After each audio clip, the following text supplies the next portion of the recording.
What if the most famous address in Miami Beach became so, not because of its beauty, but because of what ended on its doorstep? If you have found your way to this channel, you are likely drawn to the hidden histories behind grand estates. And if so, your support in helping us reach 1,000 subscribers is deeply appreciated. Now, let us step into the morning that changed everything. The 15th of July, 1997, a Tuesday. Miami Beach woke slowly beneath a pale haze, the humidity already pressing against the pastel facades of Ocean Drive. The temperature hovered near 80 degrees before 8 in the morning, and the Atlantic lay flat as hammered silver beyond the Art Deco hotels. This was the particular stillness of a South Florida summer, heavy, languid, deceptively calm. At 1116 Ocean Drive, behind a wrought iron gate and a facade of Mediterranean coral stone, the household of Gianni Versace was beginning its quiet rituals. The mansion, once known as the Amsterdam Palace, had been transformed over the preceding years into something singular, a private compound that blended Venetian opulence with tropical grandeur. Mosaic floors, frescoed ceilings, a swimming pool lined with 24-karat gold. It was a residence designed not merely for habitation, but for mythology. And on this particular morning, its owner followed a routine he had kept for years. Versace left the house alone, dressed simply in dark shorts and a black t-shirt. He walked the few blocks north along Ocean Drive to the News Cafe, a local establishment where he purchased Italian magazines and American newspapers. This was not unusual. Neighbors and shopkeepers recognized him. His presence on the street was ordinary, even mundane. He moved without bodyguards. He greeted no one in particular. He returned southward, carrying his morning reading under his arm, the sun climbing higher over the Atlantic. At approximately 8:45, Versace reached the front gate of Casa Casuarina. He inserted a key into the lock. Behind him, a man approached. Witnesses would later describe him as young, perhaps late 20s, with short dark hair and an unremarkable build. The man raised a handgun. 2 shots were fired at close range. Versace collapsed on the coral steps, the iron gate still ajar. The magazines scattered across the entrance. Within moments, blood pooled beneath his body, spreading slowly over the stone. The killer fled on foot. Witnesses pointed in various directions. Police arrived within minutes, but the assailant had vanished into the labyrinth of alleys and side streets that crisscrossed the neighborhood. The body of Gianni Versace remained where it had fallen, partially visible from the sidewalk, until investigators completed their initial documentation. By mid-morning, the news had begun to spread, first locally, then nationally, then across the world. The founder of one of the most recognizable fashion empires of the 20th century had been executed in broad daylight, steps from his own front door. The official narrative coalesced rapidly. Within hours, authorities identified their primary suspect, Andrew Philip Cunanan, a 27-year-old from San Diego who had been on the FBI's 10 Most Wanted list since late April. Cunanan was already linked to 4 previous murders, stretching from Minnesota to New Jersey, a trail of violence that had baffled investigators for nearly 3 months. The Versace killing, according to this account, was the 5th and final act of a spree driven by motives that ranged from personal grievance to psychological unraveling. Yet even as the official story took shape, questions began to surface. How had Cunanan known Versace's morning routine? Had the 2 men ever met? Acquaintances of both offered conflicting testimonies. Some claimed they had crossed paths in San Francisco years earlier. Others insisted there was no credible evidence of any prior connection. The absence of a clear motive troubled those who examined the case closely. Cunanan had killed before, but his earlier victims shared personal ties to him, former lovers, benefactors, individuals entangled in his increasingly desperate circumstances. Versace, by contrast, stood apart. A global icon, a stranger perhaps, or perhaps not. 8 days after the murder, Cunanan was found dead inside a houseboat moored in Indian Creek, less than 3 miles north of Casa Casuarina. He had shot himself with the same weapon used to kill Versace. There would be no trial, no testimony, no public reckoning. The case was closed before it had fully opened, leaving behind a silence that would prove more enduring than any verdict. And so the mansion on Ocean Drive entered a new chapter of its existence, no longer simply a residence, but a site of interruption. The gilded pool still caught the sun. The frescoes remained intact. But something had shifted in the air around those coral steps, something that would linger long after the bloodstains had been scrubbed away. The building that would become Gianni Versace's American sanctuary had already lived several lives before he ever set foot on Ocean Drive. Its origins reach back to 1930, when a young heir named Alden Freeman commissioned its construction on a narrow lot facing the Atlantic. Freeman was the son of a Standard Oil treasurer, a man of considerable inherited wealth and unconventional tastes. He envisioned a residence modeled after the Alcázar de Colón in Santo Domingo, the oldest viceregal mansion in the Americas, built for the son of Christopher Columbus in the 16th century. The ambition was deliberate. Freeman sought to transplant a fragment of colonial grandeur onto the emerging resort landscape of Miami Beach. The result was a 3-story structure of coral rock and stucco, adorned with arched loggias, carved mahogany doors, and terracotta roof tiles imported from Cuba. Freeman named it Casa Casuarina, after the Australian pine trees that once lined the property. The interior reflected his eclectic sensibilities: hand-painted tiles from Spain, wrought iron balconies, and a central courtyard that evoked the cloistered patios of Andalusia. It was a house built for performance as much as privacy, a stage for the elaborate entertainments Freeman hosted throughout the 1930s. But Freeman's time in the mansion was relatively brief. He died in 1937, and the property passed through a succession of owners over the following decades. By the 1970s, Casa Casuarina had been converted into an apartment building, its original grandeur subdivided and obscured. The courtyard became a shared space. The frescoes faded beneath layers of paint. Ocean Drive itself had declined from a fashionable promenade into a stretch of neglected buildings and transient residents. The Art Deco district, not yet recognized as historically significant, seemed destined for demolition or decay. Gianni Versace first encountered Miami Beach in the late 1980s, during a period when the neighborhood was beginning its improbable renaissance. Fashion photographers had discovered the pastel light and geometric facades. A new generation of entrepreneurs was acquiring properties along the Strip. Versace, already at the height of his influence in European fashion, recognized something in the faded glamour of Ocean Drive, a potential for reinvention that mirrored his own aesthetic philosophy. He purchased Casa Casuarina in 1992 for approximately $2.9 million. The acquisition included the original mansion and an adjacent hotel, the Riviera, which Versace would demolish to expand his compound. Over the following years, he invested more than $30 million in a renovation that transformed the property into something unprecedented, a private residence that functioned simultaneously as a creative laboratory, a social headquarters, and a monument to its owner's singular vision. The scope of the restoration was extraordinary. Versace commissioned artisans from Italy to recreate the decorative techniques of Renaissance palazzos.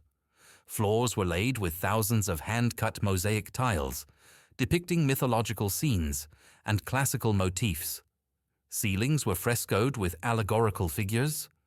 The furniture blended antiques with custom pieces designed by Versace himself, upholstered in fabrics from his own collections.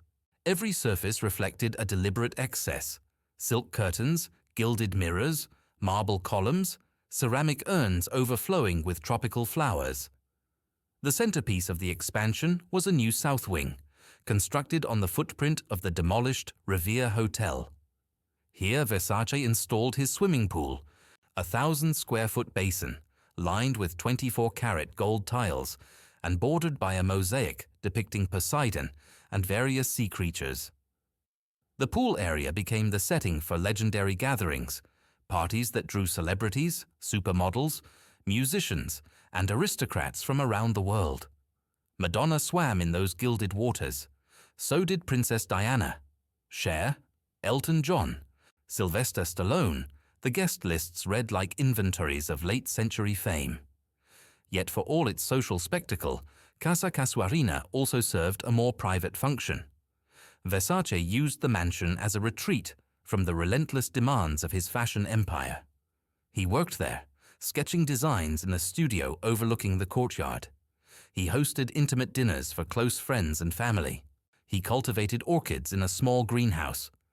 The residence allowed him to inhabit a persona that was both public and protected. The designer as Renaissance prince, surrounded by beauty of his own creation. This duality defined the mansion's atmosphere during the Versace years. It was a place of carefully orchestrated display, yet also of genuine domesticity. The parties were legendary, but so were the quiet mornings when Versace walked to the cafe alone, unaccompanied and unguarded. He had built a fortress of luxury on Ocean Drive, yet he moved through the neighborhood as though he were simply another resident. The contradiction would prove fateful. To understand what ended on those coral steps, one must first understand what Gianni Versace had constructed over the preceding 3 decades.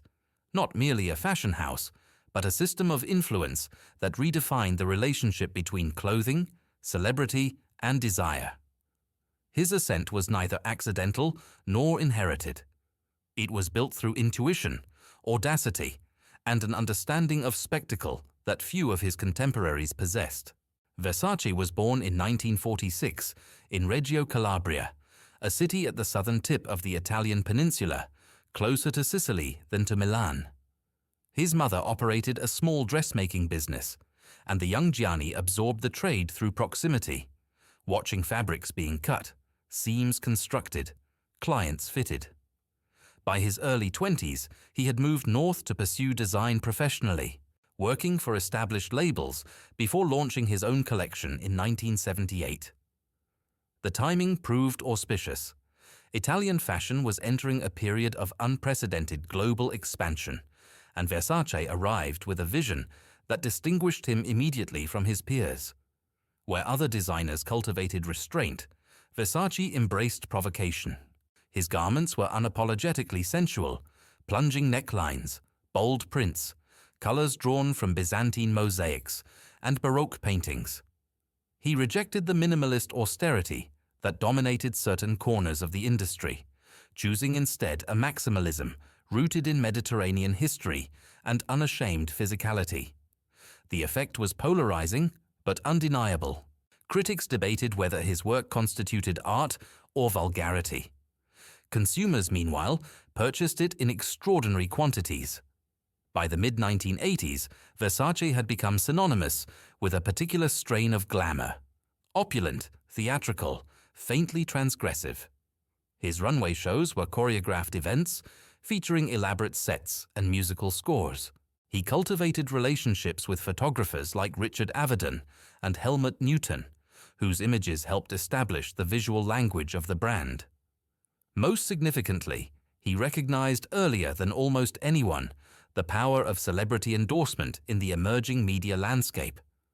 Versace dressed rock stars when other couturiers considered them beneath notice. He outfitted Elton John, Prince, Eric Clapton.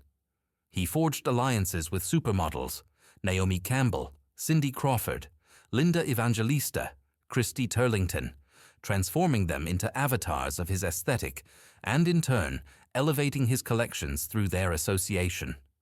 The relationship was symbiotic. The models gained access to haute couture. Versace gained access to the cultural conversations that surrounded them. His most consequential innovation, however, may have been his understanding of the red carpet as a branding opportunity. Before Versace, the garments worn by actresses to premieres and award ceremonies received modest attention. He transformed these appearances into media events, designing custom pieces that generated headlines, independent of whatever film was being promoted.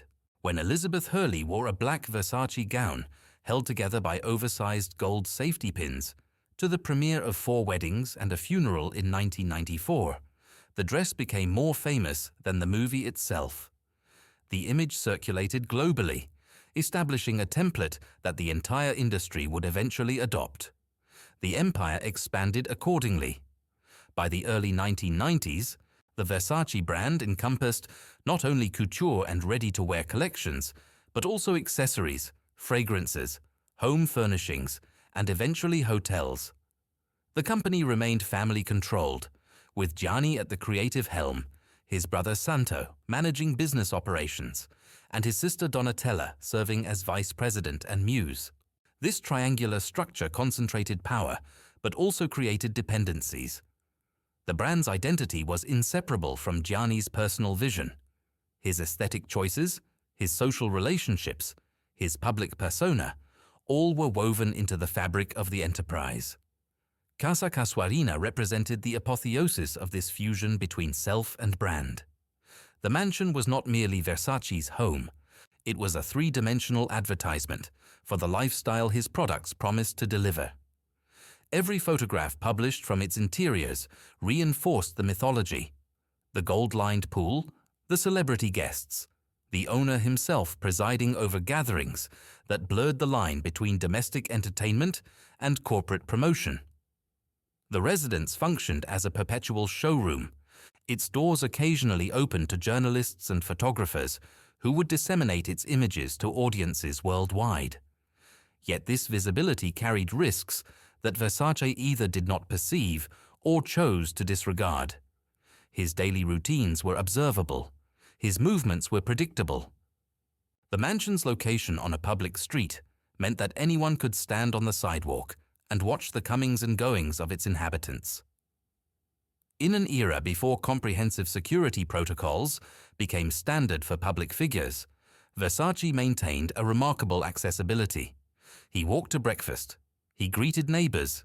He lived in certain respects, as though fame had not fundamentally altered the terms of his existence. The man who approached Gianni Versace on that July morning had traveled a considerable distance, not merely in miles, but in the strange trajectory of a life that seemed designed to end in violence. Andrew Philip Cunanan was born in 1969 in National City, California, a working-class suburb south of San Diego. His father, Modesto Cunanan, was a Filipino immigrant who worked as a stockbroker. His mother, Mary Ann, was Italian-American. By most accounts, Andrew was the favored child among 4 siblings, indulged and elevated by a father who recognized in him an unusual intelligence and social adaptability. From an early age, Cunanan demonstrated a talent for performance. He was charming, articulate, capable of calibrating his persona to suit whatever audience he encountered. He attended the Bishop's School, an exclusive preparatory academy in La Jolla, where he cultivated friendships with students from wealthy families. His classmates remembered him as witty and ambitious, though some detected beneath the surface a desperate need for acceptance that occasionally manifested as fabrication. He invented backgrounds for himself, claimed connections he did not possess, constructed narratives that enhanced his standing among those he sought to impress. After high school, Cunanan drifted through various educational and professional pursuits without completing any of them. He enrolled at the University of California, San Diego, but did not graduate. He worked briefly in a pharmacy. He spoke of careers in film, in fashion, in undefined creative endeavors. What he actually did, with increasing exclusivity as the 1990s progressed, was cultivate relationships with older affluent men who provided him with financial support in exchange for companionship. This arrangement suited Cunanan's aspirations and his particular skill set. He moved through the gay social scenes of San Diego, San Francisco, and occasionally Los Angeles, presenting himself as a figure of sophistication and mysterious means. He dined at expensive restaurants, attended exclusive parties, wore designer clothing. Those who knew him casually assumed he possessed independent wealth. Those who knew him more intimately understood that his lifestyle depended entirely on the generosity of patrons, a precarious foundation that required constant maintenance and renewal. By 1996, the structure of Cunnanan's existence had begun to deteriorate. His relationships with key benefactors were fraying. His spending exceeded whatever resources he could secure. Friends noticed changes in his behavior, increased drug use, erratic moods, grandiose claims alternating with periods of apparent despair. He spoke of feeling trapped, of needing to escape circumstances he never fully described. Whether these pressures alone explain what followed remains a matter of speculation. In late April 1997, Cunnanan traveled to Minneapolis to visit Jeffrey Trail, a former Naval Academy graduate with whom he had maintained an intermittent relationship. On April 27th, Trail was beaten to death with a claw hammer in the apartment of David Madsen, another acquaintance of Cunnanan's. Madsen's body was found days later on the shore of a lake 50 miles north of the city, killed by gunshot. Cunnanan had taken Madsen's red Jeep and fled eastward. The subsequent weeks traced a path of accumulating violence. On May 4th, Cunnanan appeared in Chicago, where he murdered Lee Miglin, a prominent real estate developer, in a killing of extraordinary brutality. He took Miglin's car and drove to New Jersey, where on May 9th he shot William Reese, a cemetery caretaker, apparently for no reason other than to acquire his red pickup truck. 4 men dead in less than 2 weeks, scattered across 1,000 miles. The FBI placed Cunnanan on its 10 most wanted list on June 12th. Then silence. For 2 months, Cunnanan seemingly vanished.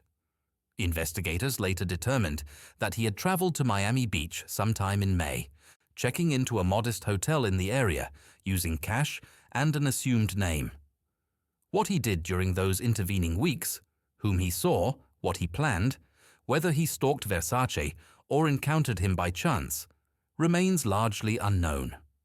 The houseboat where he would eventually die had been broken into in May, suggesting he used it intermittently as a hiding place. The question that would consume investigators, journalists, and the public in the aftermath of the Versace murder was deceptively simple. Why? Why this victim? The earlier killings, however senseless, possessed a certain internal logic, personal connections, perceived betrayals, practical needs. Versace fit no evident pattern. Cunnanan's acquaintances offered contradictory accounts of whether the two had ever met. Some claimed Cunnanan had boasted of knowing the designer. Others dismissed such claims as typical fabrications. The news of Versace's death traveled with the speed that only tragedy commands. Within hours, the front steps of Casa Casuarina had become a gathering point for mourners, journalists, and the simply curious. Flowers accumulated against the iron gate, roses, lilies, tropical blooms purchased from nearby shops. Handwritten notes expressed grief in multiple languages. Candles flickered in the humid air. Ocean Drive, ordinarily a corridor of casual tourism, transformed into something resembling a shrine. Inside the mansion, the immediate aftermath unfolded in private chaos. Antonio D'Amico, Versace's partner of 11 years, had witnessed the shooting from a second-floor window. He had rushed downstairs to find the designer collapsed on the steps, blood spreading across the coral stone. The trauma of that moment would mark D'Amico permanently. In interviews given years later, he described a sensation of time fracturing, of reality becoming suddenly unreliable.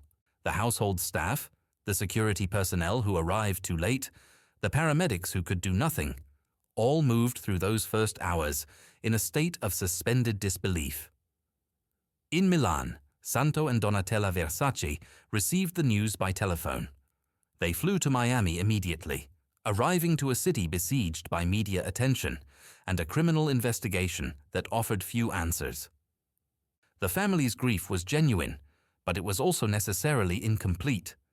The demands of the empire Gianni had built could not pause for mourning. Decisions had to be made about upcoming collections, about scheduled appearances, about the thousands of employees whose livelihoods depended on the company's continued operation. The machinery of fashion, does not accommodate silence. The manhunt for Andrew Cunanan intensified in the days following the murder. Miami Beach police, FBI agents, and investigators from multiple jurisdictions converged on South Florida. Tips flooded hotlines. Cunanan had been spotted at a gas station, at a nightclub, boarding a bus to Key West. None proved accurate. The killer had disappeared into the urban fabric of Greater Miami, hidden in plain sight, while the largest search in the region's history unfolded around him. 8 days passed. On July 23rd, a caretaker checking on a houseboat moored in Indian Creek, approximately 2.5 miles north of Casa Casuarina, heard a gunshot from within. Police surrounded the vessel, initiating a standoff that lasted several hours. When tactical teams finally entered, they found Cunanan dead on an upstairs bed, a single bullet wound to his head. The weapon beside him was the same .40 caliber handgun used to kill both Versace and William Reese. He had left no note, no explanation, no final statement. The official investigation effectively concluded with Cunanan's suicide. The Miami Beach Police Department declared the case closed, attributing the Versace murder to a spree killer whose motives, while never fully established, were presumed to involve some combination of psychological deterioration and the pursuit of notoriety. The absence of a trial meant that no evidence would be publicly examined, no witnesses cross-examined, no alternative theories tested in a formal setting. Whatever connections or circumstances had brought Cunanan to those steps on that particular morning would remain matters of speculation. This closure satisfied few who had followed the case closely. Journalists and investigators continued to probe the gaps in the official narrative. Had Cunanan and Versace truly never met, as authorities maintained? Several acquaintances of Cunanan insisted he had spoken of the designer with a familiarity that suggested personal contact. Others pointed to the gay social circuits of San Francisco in the late 1980s, where both men had been present, though not necessarily in the same rooms. The possibility of a connection, however glancing, remained impossible to definitively confirm or exclude. More troubling were questions about the investigation itself. How had Cunanan evaded capture for nearly 3 months while on the FBI's most wanted list? Why had tips placing him in Miami Beach failed to produce results? The pawn shop where he had sold one of his victims' coins had surveillance footage showing his face. This information reached authorities weeks before the Versace killing. Some critics suggested that law enforcement had been slow to prioritize the case, that the victims' status as gay men had diminished the urgency of the search. These accusations were denied, but never entirely dispelled. The funeral of Gianni Versace took place on July 22nd at Milan's Duomo, the vast Gothic cathedral at the heart of the city. 2,000 mourners filled the nave: family, friends, employees, celebrities, dignitaries. Princess Diana sat beside Elton John, both visibly shaken. Naomi Campbell, Carla Bruni, and other models who had defined the Versace aesthetic attended in black. The casket rested beneath the cathedral's soaring vaults, surrounded by white flowers imported from the designer's favorite suppliers. Outside, thousands of ordinary Milanese lined the streets, observing the procession in respectful silence. The transfer of power within the Versace empire occurred with a swiftness that surprised outside observers. Within days of the funeral, the family announced that Donatella would assume the role of creative director, responsible for all design decisions across the brand's collections. Santo would continue as chief executive, managing the commercial operations. The dynasty would remain intact, its bloodline unbroken, despite the violence that had severed its founder from the world. Donatella's ascension represented both continuity and rupture. She had worked alongside her brother for 2 decades, serving as his muse, his confidant, his most trusted critic. She understood the vocabulary of Versace, the prints, the colors, the attitude, more intimately than anyone else alive. Yet she was not Gianni. Her sensibility, while related to his, possessed its own inflections. The collections she would produce in the years following his death maintained certain signatures, while gradually introducing variations that reflected her personal vision. Whether the brand could survive without its creator remained an open question, one the fashion industry watched with a mixture of sympathy and skepticism. The early seasons were difficult. Critics who had celebrated Gianni's work approached Donatella's efforts with heightened scrutiny, searching for evidence of decline or imitation. The company faced financial pressures as well. The expansion of the 1990s had stretched resources, and the founder's death introduced uncertainties that complicated relationships with investors and retailers. There were moments when the survival of the house seemed genuinely in doubt. Casa Casuarina, meanwhile, entered a prolonged period of uncertainty. The Versace family retained ownership of the property in the immediate aftermath of the murder, but the residence had become something other than a home. The associations were too heavy, the memories too immediate. Antonio D'Amico remained for a time, attempting to maintain the household as it had existed during Gianni's life, but the effort proved unsustainable. The mansion sat largely unused, its gilded rooms preserved but unoccupied, a mausoleum for a life that had ended too abruptly. In 2000, the family placed the property on the market. The asking price of $55 million reflected both the extensive renovations Versace had undertaken and the notoriety that now attached to the address. Finding a buyer proved difficult. The combination of luxury and tragedy created a peculiar market position. Those wealthy enough to afford the mansion were often reluctant to inhabit a site so publicly associated with violent death. The property lingered unsold for years. Eventually, in 2013, Casa Casuarina was purchased by a group of investors led by Peter Loftin, a telecommunications entrepreneur. The price, $41.5 million at auction, represented a significant discount from the original asking price, but still ranked among the highest residential transactions in Miami Beach history. The new owners announced plans to convert the property into a boutique hotel, preserving its architectural character while opening its spaces to paying guests. The transformation was completed over the following years. The mansion became the Villa Casa Casuarina, a luxury property offering suites at rates exceeding several $1,000s per night. Guests could swim in the same gold-lined pool where Madonna had once floated, dine in rooms where Versace had entertained princes and rock stars, sleep within walls that had witnessed both extraordinary creation and sudden destruction. The hotel marketed this history carefully, acknowledging the Versace connection while avoiding explicit reference to the murder that had occurred on its steps. The conversion raised questions that extended beyond mere commerce. What does it mean to transform a site of trauma into a destination for leisure? The steps where Versace fell remained part of the entrance, walked upon daily by guests who may or may not have known their significance. The iron gate still opened onto Ocean Drive, admitting visitors to a space that had been designed as a private sanctuary and was now accessible to anyone with sufficient funds. Some viewed this transformation as a desecration. Others saw it as a practical resolution to an otherwise insoluble problem. The mansion could not remain empty forever. Its beauty demanded inhabitation.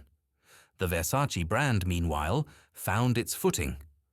Donatella emerged from her brother's shadow gradually, establishing an identity that honored his legacy while asserting her own authority. The safety pin dress gave way to new iconic moments. Jennifer Lopez's green jungle print gown at the Grammy Awards in 2000 became one of the most photographed garments of the early century. The house adapted to changing markets, younger consumers, evolving definitions of luxury. In 2018, Michael Kors Holdings acquired Versace for approximately $2 billion, ending the family's operational control while retaining Donatella as chief creative officer. The coral steps of Casa Casuarina have been cleaned countless times since that July morning. The blood was removed within days of the murder, scrubbed away by workers who understood that the property could not remain a crime scene indefinitely. Yet something persists in that threshold, not a stain, but an awareness. Tourists pause on the sidewalk, photographing the gate, consulting their phones to confirm the location. Some leave flowers, even now, decades later. Others simply stand for a moment, observing the entrance where a life of extraordinary visibility came to its abrupt conclusion. The mystery of motive has never been resolved to universal satisfaction. Andrew Cunanan took his reasons to the houseboat where he died, leaving behind only the wreckage of his actions and the endless speculation they generated. Books have been written, documentaries produced, theories advanced and disputed. Some investigators concluded that Versace was a target of opportunity, a famous face recognized by a killer who craved the attention such a victim would bring. Others maintained that some connection existed, however tenuous, between the two men. The truth, if singular truth exists in such matters, remains inaccessible. What can be observed is the shape of absence. The Versace collections continue, season after season, but they proceed without the hand that first gave them form.